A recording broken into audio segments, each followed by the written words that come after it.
Bonjour, je me présente, Marie Lapointe. L'objectif d'Alu-Québec est de doubler la transformation de l'aluminium québécois d'ici les 10 prochaines années.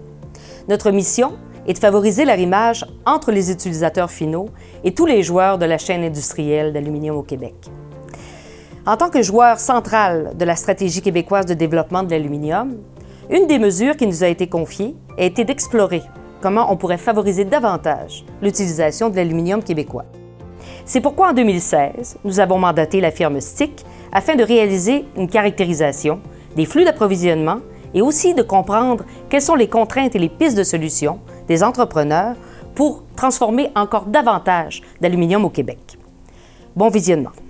STIC figure parmi les plus importantes associations d'entreprises manufacturières québécoises avec plus de 750 membres et clients répartis dans l'ensemble des régions du Québec. Son rôle est vraiment pragmatique et terrain pour accroître la compétitivité des différentes chaînes d'approvisionnement des secteurs clés de l'économie du Québec.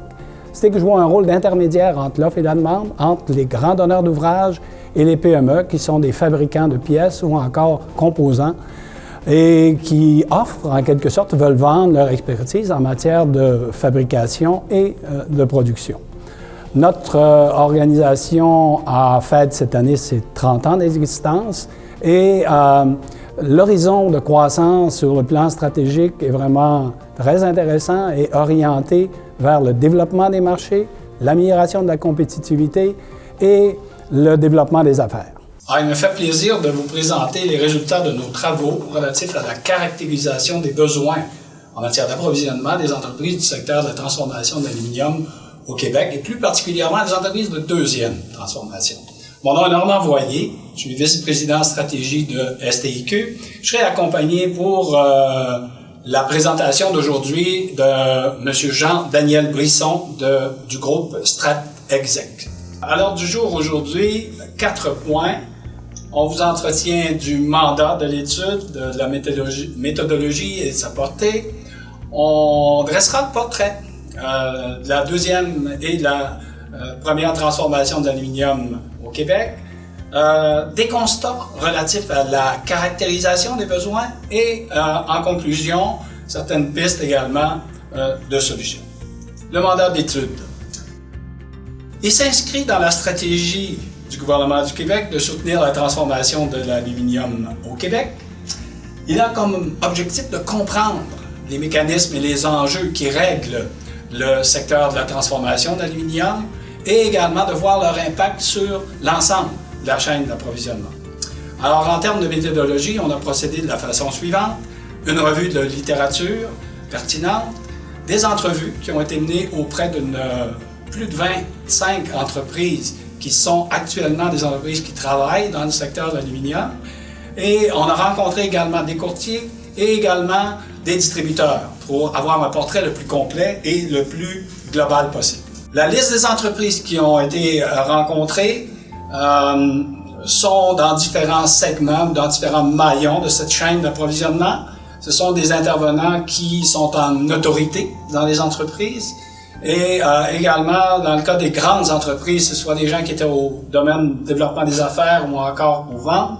Dans le cas des PME, ce sont soit les vice-présidents ou les présidents des entreprises qui ont bien accepté de nous rencontrer lors des entrevues qui ont été menées chez les entreprises d'une durée approximative d'environ 90 minutes. Très bref survol de STIQ. C'est une association multisectorielle d'entreprises qui a pour mission d'améliorer la performance et également la capacité des différentes chaînes d'approvisionnement des secteurs clés de l'économie du Québec. Plus particulièrement au niveau du secteur de l'aluminium, on a réalisé 4 différents projets au cours des dernières années. Au début des années 2000, un mandat qui touchait l'offre et la demande en matière d'approvisionnement au niveau de l'offre et la demande et des différents alliages qui étaient liés au secteur de la transformation de l'aluminium. On a également réalisé un programme spécifique, Podium Aluminium, qui a réuni plus de 90 entreprises, accompagné d'un diagnostic et de différents projets d'amélioration qui ont permis vraiment à ces PME-là de vraiment croître et également de connaître une belle croissance et une belle opportunité de développement. On a également travaillé en collaboration avec Aluminerie Alouette pour le programme de création d'emplois dans les PME d'Aluminerie Alouette au cours des dernières années et plus récemment le baromètre de la transformation de l'aluminium au Québec avec lequel on a eu l'occasion de collaborer avec Alu-Québec. Alors notre étude confirme l'existence de défis en matière d'approvisionnement, d'accès au métal pour les entreprises du Québec.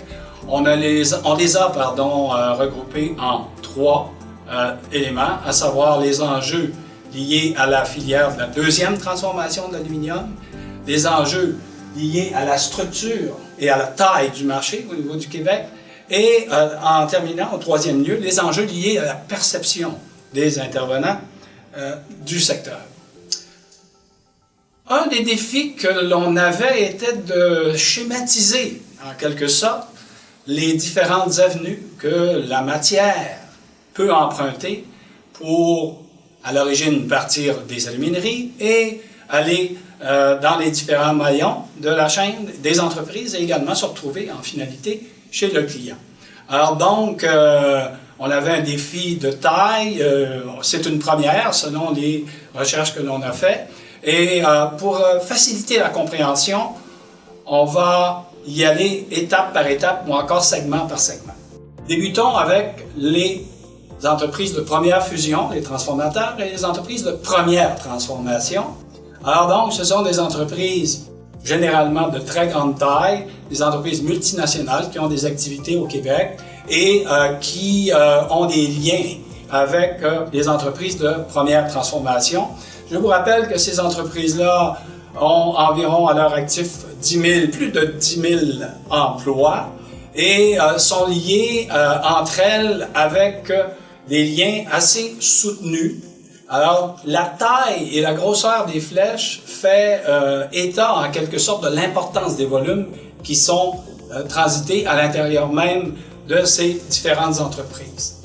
Au Québec, on produit 2,7 millions de tonnes d'aluminium, ce qui représente environ 65 % de la production nord-américaine.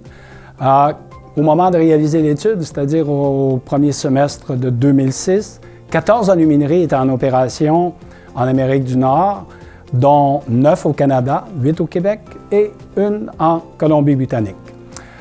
Peut-être souligner également que des entreprises indépendantes figurent également sur la trame des premiers transformateurs d'aluminium, en l'occurrence Shawinigan Aluminium, Sotrem Maltec, General Cable et également Sural.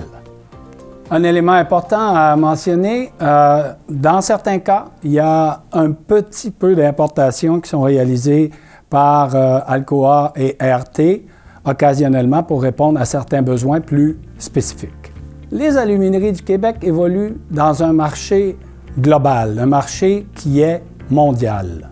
L'aluminium est une commodité dont le prix est fixé au London Metal Exchange et l'ensemble des facteurs qui influencent le prix sont liés, comme d'autres commodités, à l'offre et à la demande. Le LME, c'est la principale bourse des métaux non ferreux qui a pour objectif de faire ce lien-là entre l'offre et la demande. Et le LME accrédite également des entrepôts. Il y en a plus de 700 à travers le monde qui sont accrédités par le LME et qui ont un rôle d'effet pour réguler les différentes variations entre les besoins du marché et également la capacité de production des alumineries. Je sais, il faut comprendre que les alumineries sont des entreprises qui fonctionnent 7 jours semaine, 365 jours par année, sans aucune interruption, 24 heures par jour. Le prix de vente est établi en fonction des différents éléments qui sont liés à l'offre, à la demande, on en a parlé tout à l'heure, et également il y a des primes. Il y a différentes primes qui sont négociées, principalement liées au transport. Et pour l'Amérique du Nord, la prime pour l'Amérique est appelée la prime Midwest. Alors, cette prime-là est ajoutée au prix du métal et elle a pour objectif de participer au financement du transport, c'est-à-dire des lingots provenant du Québec vers les centres de consommation des entreprises qui sont principalement dans le Midwest américain. Alors, le prix est fixé en fonction, comme je vous disais tout à l'heure, de l'offre et de la demande, le prix de base, qui, grosso modo, à titre d'exemple que je vous présente, à 80 sous la livre. Les différentes primes qui peuvent être ajoutées au fur et à mesure en fonction de la prime de transport, en fonction de la prime d'habillage ou même des coûts de transport qui peuvent être additionnels, peuvent augmenter le prix du métal de l'ordre de 30 %.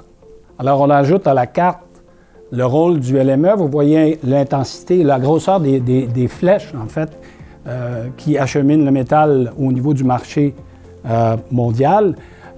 C'est pas ce que les alumineries privilégient de vendre en surplus parce qu'elles ne reçoivent pas la prime Midwest. Alors donc, le LME a un rôle de tampon, en quelque sorte, lorsqu'il y a des surplus de capacité de production ou encore des besoins additionnels sur le marché. On ajoute maintenant les entreprises de deuxième transformation à la carte.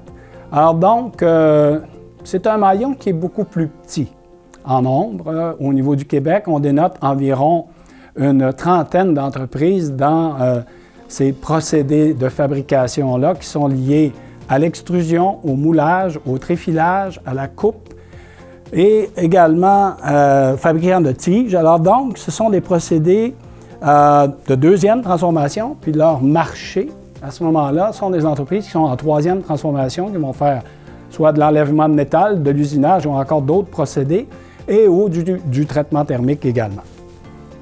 On parle d'entreprises qui ont environ une taille beaucoup plus petite. Le total des emplois des entreprises de deuxième transformation est de l'ordre de 2600 emplois et environ une trentaine d'entreprises. Si on considère qu'il y a à peu près 1400 entreprises au total au Québec qui transforment l'aluminium, on parle d'un peu plus de 2 %. Alors donc, c'est un maillon qui est beaucoup plus petit et un maillon également qui fait face à des défis de taille au niveau de leur croissance. Le procédé de moulage, c'est là où on retrouve le plus d'entreprises, une vingtaine. Il y en a qui vont très bien, mais on a quand même observé des fermetures au cours des dernières années dans ces secteurs-là, au profit de concurrence étrangère. Il existe des capacités d'extrusion qui sont limitées. On a des défis en termes de taille, des presses qui sont disponibles au Québec au niveau de l'extrusion. Et ça limite également notre possibilité de croissance à l'intérieur de ce sous-segment-là. On n'a pas de capacité de laminage ou de forgeage qui est disponible pour l'ensemble des entreprises. Alors, on en a, mais ils sont en mode d'intégration verticale pour des besoins qui sont spécifiques à chacune des entreprises qui se sont dotées de ces capacités-là. Et certains disent que l'offre de deuxième transformation n'est pas en mesure de répondre à des besoins qui sont liés à de grandes quantités ou à de grands volumes, principalement, par exemple, dans le secteur automobile. On ajoute les liens à la carte au niveau des entreprises de deuxième transformation. Alors, la carte nous renseigne sur l'importance des volumes transigés entre les entreprises de deuxième transformation et celles de première transformation, qui sont leurs fournisseurs. Important de souligner qu'il y a seulement une douzaine d'entreprises parmi les 30 qui peuvent interagir directement auprès des alumineries. Les entreprises de moulage s'approvisionnent via le réseau de distribution et donc les quantités sont également minimum si on les compare par exemple à des volumes qui seraient provenant d'entreprises soit américaines ou encore ontariennes. Alors ce constat nous amène et met la table jusqu'à un certain point au prochain point concernant les enjeux liés à la deuxième transformation. Et j'ai le plaisir de vous introduire Jean-Daniel Brisson de StratExec. Merci Normand. Nous allons maintenant parler de la deuxième catégorie d'enjeux, soit les enjeux structurels liés à la taille du marché québécois. Lorsqu'on a réalisé les entrevues auprès des entreprises de première et deuxième transformation, la plupart nous ont dit qu'il n'y avait aucun problème à se procurer de l'aluminium. Le défi, cependant, c'était de se trouver de l'aluminium de source locale. Et nous allons voir ensemble une série d'éléments qui constituent des enjeux liés à la taille du marché québécois. Évidemment, premier point, la petite taille du marché québécois est un obstacle. Les alumineries fonctionnent dans un processus de production en continu et c'est difficile pour une entreprise, surtout pour des PME, de s'approvisionner directement auprès de ces alumineries. Donc, la plupart des entreprises, des clients des alumineries, on les compte là, sur un nombre très limité. La plupart de ces entreprises-là doivent plutôt passer par l'intermédiaire de distributeurs. Et évidemment, on retrouve, deuxième élément, peu de distributeurs locaux sur le marché québécois. Deuxièmement, les quantités minimales. Une quantité minimale d'une commande traditionnelle, c'est d'environ un camion, soit de 35 tonnes par commande. Il faut dire que les alumineries ne tiennent pas d'inventaire, ce qui amène les entreprises de deuxième transformation souvent à se diriger vers des distributeurs qui peuvent, eux, tenir des inventaires ou en tout cas une production un peu plus adaptée aux besoins locaux québécois. Le quatrième obstacle lié à la taille du marché québécois, eh bien, constitue les alliages ou les procédés de transformation qui ne sont pas disponibles sur notre marché local. Évidemment, lorsqu'on parle d'alliage ou de produits spécifiques, le marché n'est pas suffisant pour tout produire ici au Québec et il faut s'approvisionner bien souvent à quelques rares endroits à travers le monde pour des besoins bien précis. Pensons notamment aux alliages pour la série 7000 dans le domaine aéronautique qui ne sont pas produits localement parce qu'on n'a peut-être pas la masse critique pour le faire. Nous avons également des équipements ou des procédés de production qui ne sont pas présents au Québec. On pense notamment au laminage, au forgeage. Et des équipements comme la capacité de poussée de nos presses d'extrusion qui ne permettent pas de répondre à certains besoins bien précis. Donc, pour répondre à ces besoins-là, nos transformateurs, nos entreprises ont besoin de recourir à de l'aluminium de source, évidemment, à l'extérieur du Québec.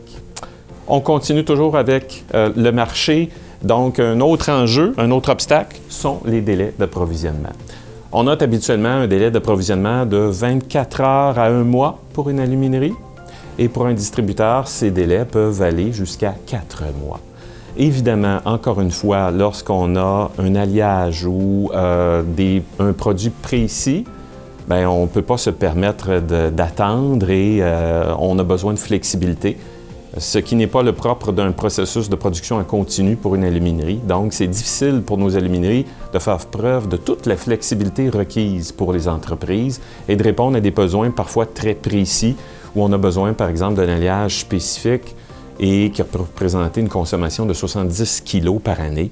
Donc, il faut utiliser des distributeurs ou se procurer de l'aluminium, évidemment, de source internationale, ailleurs qu'au Québec. Allons maintenant parler d'aluminium secondaire. Il y a eu une tentative au début des années 2000 avec Lavalum de produire ici localement, de recycler de l'aluminium. Malheureusement, cette entreprise a fait faillite. Donc, encore une fois, nous n'avons pas d'aluminium recyclé ou d'aluminium secondaire au Québec. Il faut se les procurer à travers les distributeurs. Ça peut venir de l'Ontario ou des États-Unis. Donc, Coface, qui a fait des investissements récemment, en début 2016, déclarait qu'il y avait de la difficulté à se procurer de l'aluminium secondaire. Il faut donc passer par le biais d'intermédiaires. Enfin, le dernier obstacle lié à la taille du marché québécois, eh bien, c'est lié à la capacité de payer des acheteurs.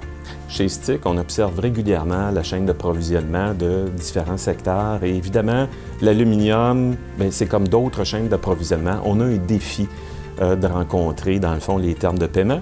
Et donc, il y a une pression sur le fonds de roulement des transformateurs québécois. C'est-à-dire qu'il faut rembourser nos fournisseurs habituellement à l'intérieur de termes de 30 jours. Par contre, nos comptes clients, eux, elles ont habituellement un terme de 90 jours. Cette pression sur le fonds de roulement, ce n'est pas le propre des entreprises de transformation de l'aluminium, c'est pour l'ensemble des chaînes d'approvisionnement au Québec, mais c'est néanmoins un défi que nos entreprises avec lesquels elles doivent composer. Ça termine les différents obstacles que nous avons vus sur la taille du marché québécois.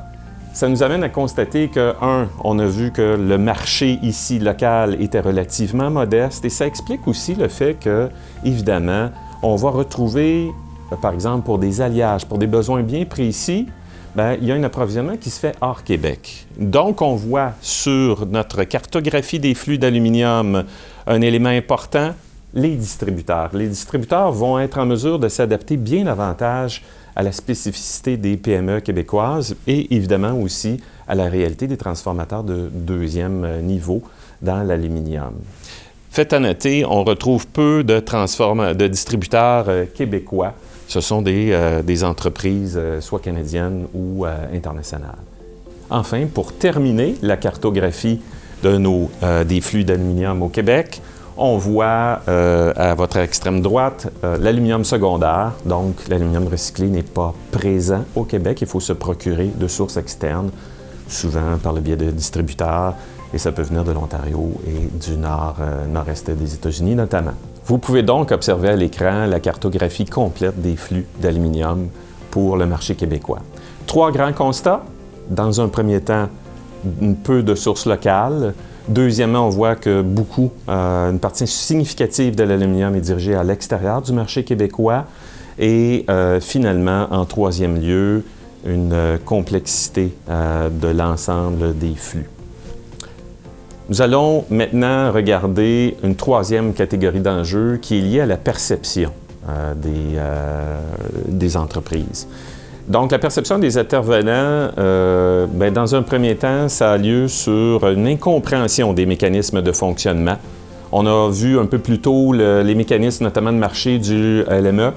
Peu d'entreprises connaissent adéquatement ces mécanismes-là et peu d'entreprises aussi sont sensibilisées à l'importance de leur chaîne d'approvisionnement en général et aux termes d'achat. Donc, c'est peut-être une cible d'amélioration. Dans un deuxième temps, le rabais de proximité est un élément important. Donc, à ce niveau, par exemple, Rio Tinto s'est engagé à rendre disponible 35 000 tonnes pour des projets pilotes pour favoriser ce facteur de proximité. Et finalement, il y a des attentes élevées dans le cadre des entrevues que nous avons réalisées. 18 sur 23 entreprises ont signifié qu'elles s'attendaient à avoir un rabais dû à la proximité. Donc, encore une fois, ça va à l'encontre des mécanismes de fonctionnement des marchés. En conclusion, les grands constats qui se dégagent de notre étude sont les suivants. En premier lieu, la filière de la transformation d'aluminium, c'est bien plus que simplement des alumineries. Évidemment, ce sont différents niveaux de transformation qui s'inscrivent dans des mécanismes d'approvisionnement ou des mécanismes de marché mondiaux. Deuxième grand bloc, la perception des intervenants relativement au rabais de proximité. Ça a été un facteur qui a été vraiment soulevé dans le cadre des entrevues et qui préoccupe l'ensemble des intervenants de l'industrie. Troisième grand bloc, la filière de deuxième transformation. On retrouve une trentaine d'entreprises dans cette filière-là et évidemment, c'est peut-être le maillon le plus faible de la chaîne pour être en mesure de répondre à l'ensemble des besoins particuliers, des créneaux bien pointus, précis que l'on voudrait desservir au Québec. Seulement 2600 emplois. Il faut travailler à ce niveau-là. Et finalement, dernier point, la dynamique, la taille du marché qui reste évidemment un peu plus petit et qui crée des obstacles ou des défis. Alors, dans ce contexte-là, ce que l'on vous propose comme piste de solution, dans un premier temps, de mieux renseigner les différents intervenants dans la chaîne de transformation de l'aluminium et de sensibiliser nos entreprises sur le fonctionnement des marchés mondiaux, sur l'importance de la chaîne d'approvisionnement dans son ensemble, en termes d'achat, de travailler là-dessus. Deuxième piste de solution, clarifier les perceptions liées au rabais de proximité. Il faudrait aussi encourager le développement d'entreprises dans le développement de créneaux moins présents ici. On parlait notamment du laminage, du forgeage, par exemple. Et aussi d'encourager des entreprises au niveau de la distribution. Par exemple, on pourrait confier à Albecourt le mandat d'être un courtier, non seulement pour la filière de deuxième transformation, mais ça pourrait aider au niveau de la distribution les entreprises de troisième et quatrième transformation. Nous vous remercions. Merci. Au revoir.